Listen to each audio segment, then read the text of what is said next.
Deuteronomy 8. Be careful to follow every command I am giving you today, so that you may live and increase, and may enter and possess the land the Lord promised on oath to your ancestors.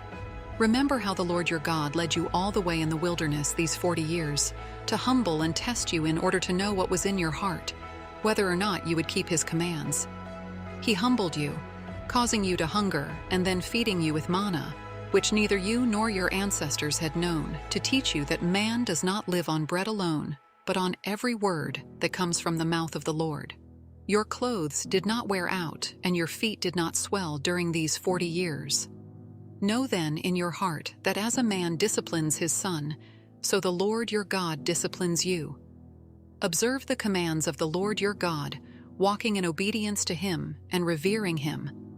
For the Lord your God is bringing you into a good land, a land with brooks, streams, and deep springs gushing out into the valleys and hills, a land with wheat and barley, vines and fig trees, pomegranates, olive oil and honey, a land where bread will not be scarce, and you will lack nothing, a land where the rocks are iron, and you can dig copper out of the hills.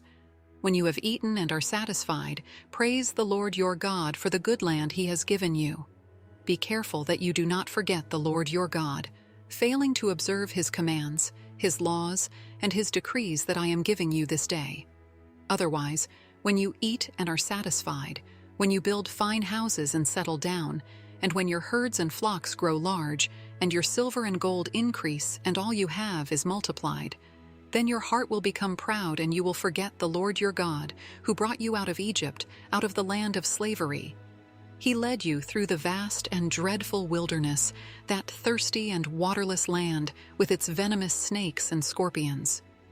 He brought you water out of hard rock. He gave you manna to eat in the wilderness, something your ancestors had never known, to humble and test you, so that in the end it might go well with you. You may say to yourself, "My power and the strength of my hands have produced this wealth for me."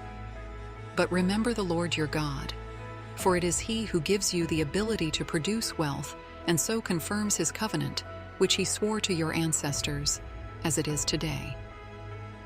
If you ever forget the Lord your God and follow other gods and worship and bow down to them, I testify against you today that you will surely be destroyed. Like the nations the Lord destroyed before you, so you will be destroyed for not obeying the Lord your God.